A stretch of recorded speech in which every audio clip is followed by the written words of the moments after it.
Hai Sobat Aliens, kembali lagi bersama aku Ardian. Dan setelah kemarin aku bahas anime Bilzi bab hari ini aku nyeritain Tonghua Action Romance. Judulnya itu tuh Sewang Cueci ya. Akhirnya tuh aku nyeritain romance lagi, ya ampun. Aku tuh butuh asupan romance guys setiap bikin konten ya. Jadi ya itu genre kesukaanku ya.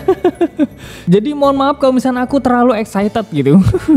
BTW ini Tonghua tuh ajib bener teman-teman ya. Ini menurutku nggak tahu menurut kalian ya. Kalau misalkan kalian suka action superpower ataupun yang overpower gitu teman ya, ini monggo di skip dulu ya video ini atau series ini teman-teman, karena ini Tonghua tuh tipenya santai gitu. Oke, ini aku jelasin sedikit ya di awal-awal ya. Di sini tuh karakternya tuh dimodalin kekuatan tinggi nih, tapi dia tuh gak bisa gunain dan kudu belajar dulu. Ya yang dia bisa cuma gelut-gelut biasa aja gitu kan, nonjok-nonjok pakai bela diri segala macam tuh teman. Singkatnya seperti itu. Tapi yang aku paling suka ini romance-nya. Hihi, mantep lah teman ya. Ya wis, biar gak lama-lama lagi yuk simak terus videonya sambil rebahan di kasur kesayangan kalian. Tapi jangan sampai ketiduran. Di awal cerita, seorang cewek berumur 15 tahun sedang mencuri sesuatu di museum terpencil.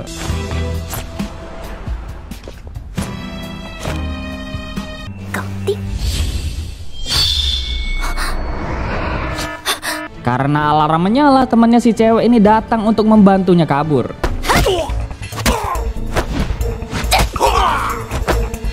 Mereka pun berhasil kabur dari sana. Cewek ini bernama Luolo ya teman-teman. Sedangkan si cowok ini bernama Yunchi. Nah mereka berdua udah pacaran. Karena hal ini Yunchi bakal melindungi dia sampai kapanpun. Organisasi bakal relain mereka keluar setelah mendapatkan cincin naga legendaris ini. Luolo berharap setelah keluar dari organisasi dia bisa beristirahat, main-main ke pantai dan melakukan aktivitas apapun bersama Yunchi. Karena selama ini organisasi mereka mengengkang dan memaksa apapun kepada mereka biar misi itu selesai sempurna. Cincin pun diberikan kepada Yunchi. Tapi ternyata Yunchi mengkhianati Luolo ya.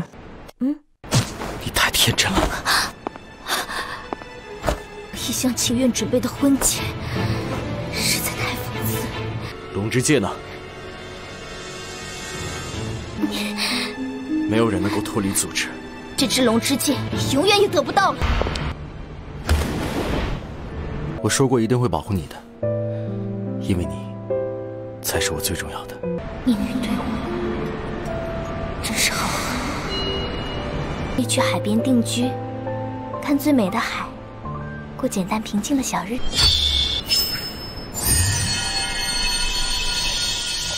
Di lain tempat, seorang pangeran bernama Qinwang atau Nangkong Liu Yun menyadari kalau ada pergeseran waktu di dunianya. Kemudian dia langsung mencari sumber pergeseran tersebut.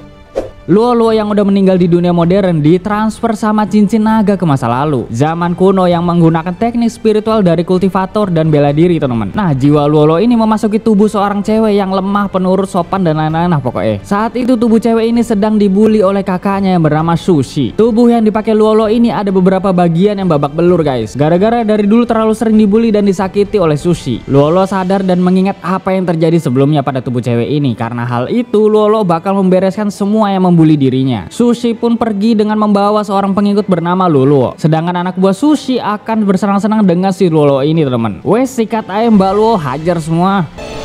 好啊，那本小姐就陪你们乐一乐。我的手！怎么回事？刚才明明还奄奄一息的。别愣着，快进去帮忙啊！功夫不到家呀。 我来教教你们什么才是真正的霸凌。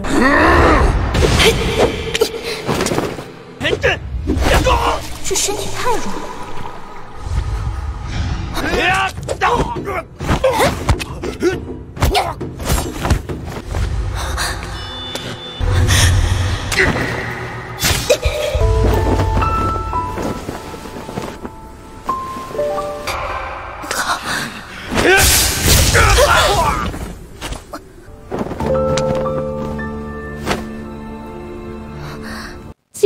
Pandangan pertama. Luolo ini diselamatkan oleh Qinwang. Awalnya Luolo terpesona tapi ya ujung-ujungnya malah begini.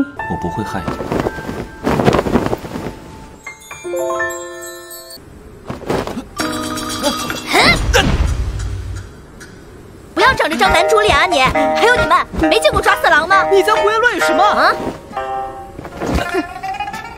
敢吃我豆腐！这丫头不简单，那就让他再去试试吧。你知不知道他可是？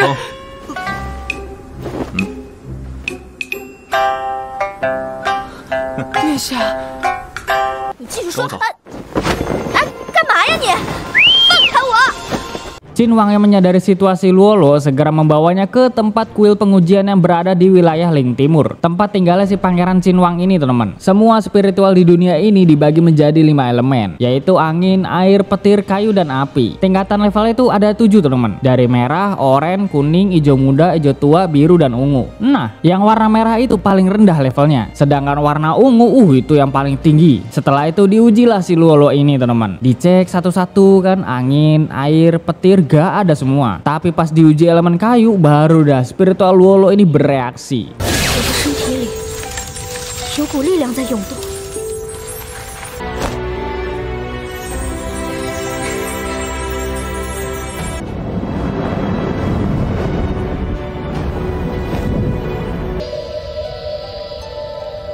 天赋子阶上品，怒火双血，空间之力，没错。天赋子阶上品，苏洛，这是龙之剑。 Dua tipe elemen spiritual dan spiritual ruang guys. Ini triple skill dianya. Tapi karena ada sesuatu yang aneh dan mengganggu bola kristal pengujian, jadi Cinwang cepat-cepat menghentikan Luolo saat itu juga.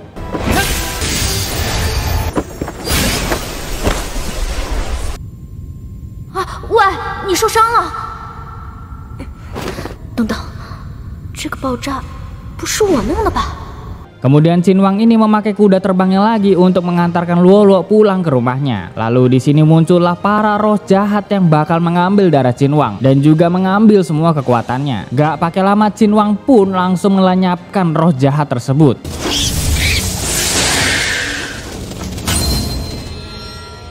至于你，就给我死在这里！就凭你们几个臭虫子想杀我，不自量力！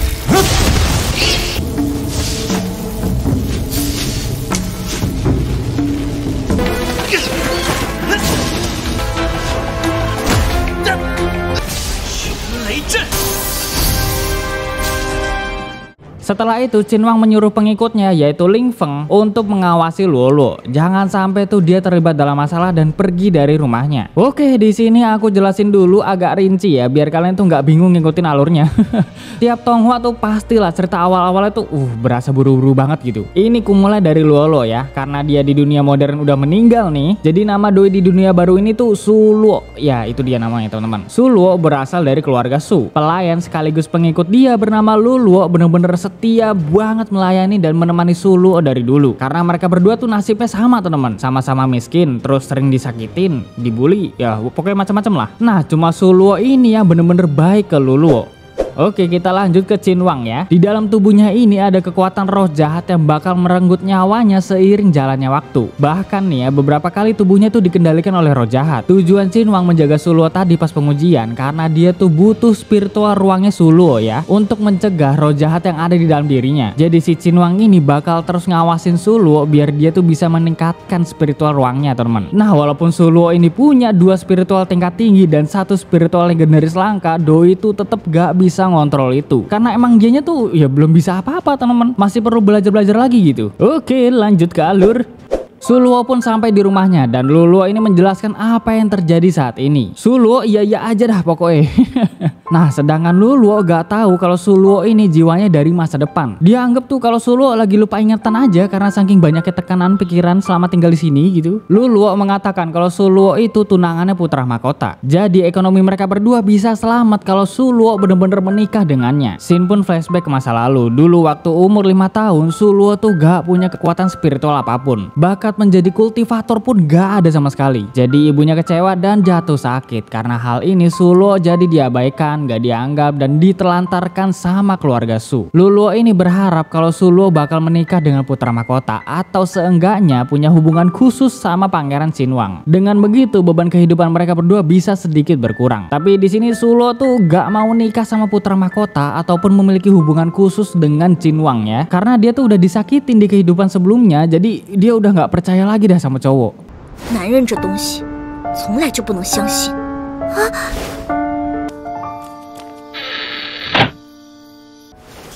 哎，赶紧洗洗睡了。这一世，我苏洛绝对不会再被任何人利用践踏。刀伤倒是不见了，老天让我再活一次，这身体还真是各种陈年旧伤。你一定过得很辛苦吧？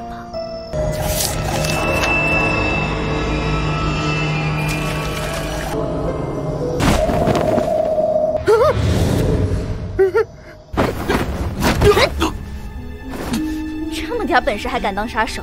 是谁派你来的？到底有什么目的？这两个又……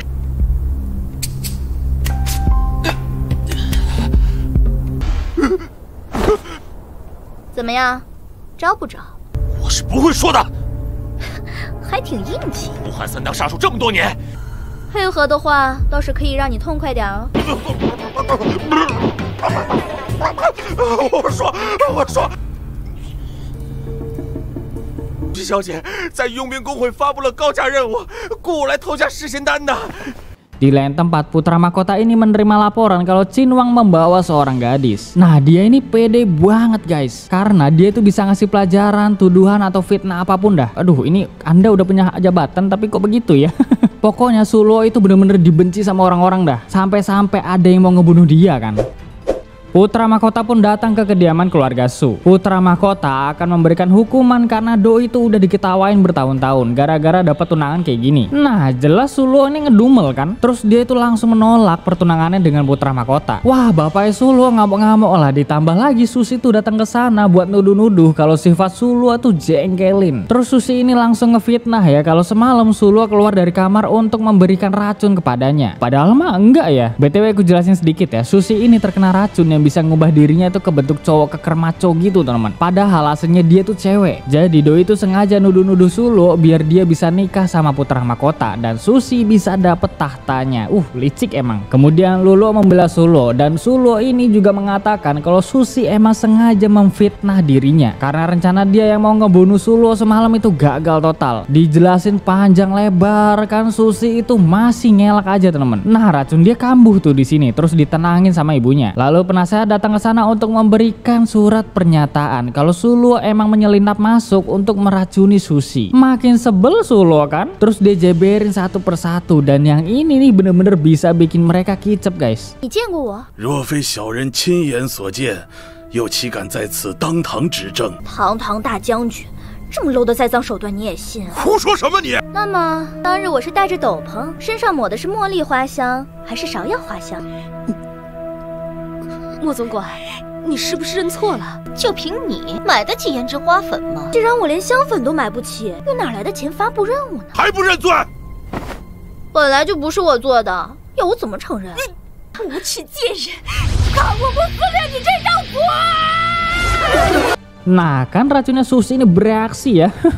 Putra mahkota menyela pembicara mereka. Sekarang dia membuat keputusan untuk membawa pulang Sulo dan memberikan hukuman padanya. Tapi tiba-tiba ada seorang cowok yang mengusir putra mahkota dari sana.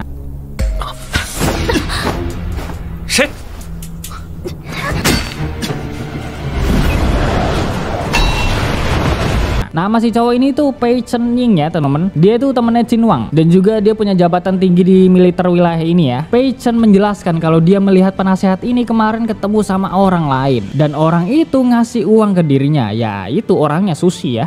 Setelah itu dia tuh nggak ketemu sama siapa-siapa lagi, bahkan nggak ketemu sama Sulo. Wah, gemeter itu guys si penasehatnya. Ditambah lagi Susi ini masih ngeles juga ya. Kenapa lu ikut-ikut campur ah? Ini kan bukan urusan lu, kata si Susi. Putra mahkota juga bilang kayak gitu teman-teman. Nah, Pei Chen ini nanggepinnya santai ya. Dia bilang, oh ternyata putra mahkota demen sama Susi ya. Wah, berarti putra mahkota ngegay dong, suka sama sesama jenis. Jelas di sini putra mahkota tuh langsung pergi dari sana dan bakalan membalas perbuatan Sulo.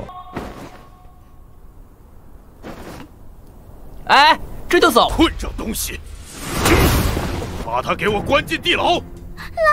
Anjing gini amat keluarganya ya. Setelah Sulo sadar dari pingsannya, Lulo yang menyelinap masuk ini memberitahu kalau nggak lama lagi Sushi bakal balas dendam karena omongan Sulo di hadapan putra mahkota tadi. Dengan rasa takut dan gemetarnya, Lulo ini mencari cara agar Sulo ini bisa kabur. Ketemu tuh satu besi tajam di sana dan dia langsung berusaha membuka kunci penjara. Tapi Sulo yang merasa kasihan dengan Lulo ini menghentikannya. Lalu dia mengambil besi tajam itu. Tapi tiba-tiba Sushi datang ke sana dan langsung menyiksa Lulo di depan mata Sulo ya. 跳锁这种技术活就交给我吧。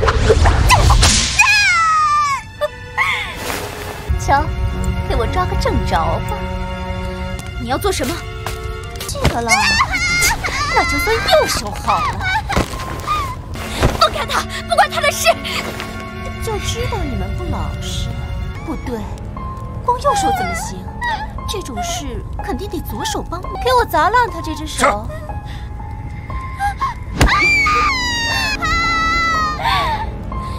这群畜生，有种冲我来啊！苏西，你个人妖，欺负一个丫头算什么本事？你说什么？我要下殿！勾搭太子那么久，眼看就要上位了，却突然变得不男不女。太子瞎了才会要你，这贱婢不是还有2条腿吗？是，小姐。给我闭嘴！他们把绿萝放了，否则杀了你。 有话好好说，抓着你姐姐做什么？他怎么也来了？ Ayah dan ibu Sushi datang dan Sushi ini langsung rengek-rengek gitu teman. Kemudian Sulo yang ngerti situasi gak gegabah begitu aja. Jadi dia pura-pura meminta maaf agar Lulo diampuni dan sebagai gantinya Sulo yang bakalan menerima hukuman itu. Ayah Sushi gak menerima permintaan maaf Sulo. Dia pengen membuang dan memberikan Lulo kepada binatang buas ya sebagai makanannya. Karena dia tuh pelayan sampah yang gak berguna sama sekali.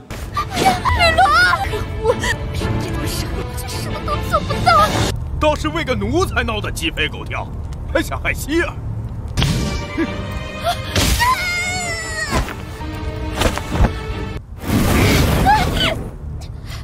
瞧见没有，废物！这就叫天赋灵力，你永远都不可能拥有的天赋灵力。不为灵，根本不能习武，就再没被人正眼瞧过了。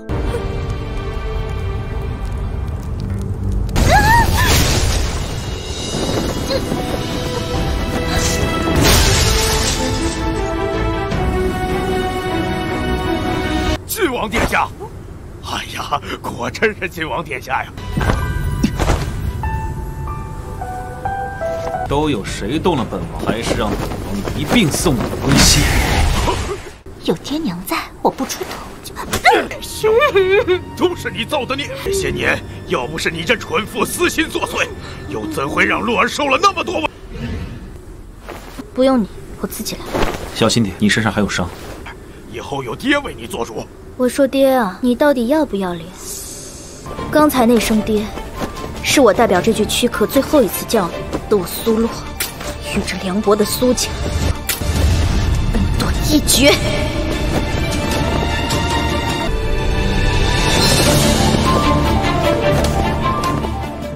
Keputusan yang bagus Mbak Sulo. Lu tuh gak boleh ditindas begini.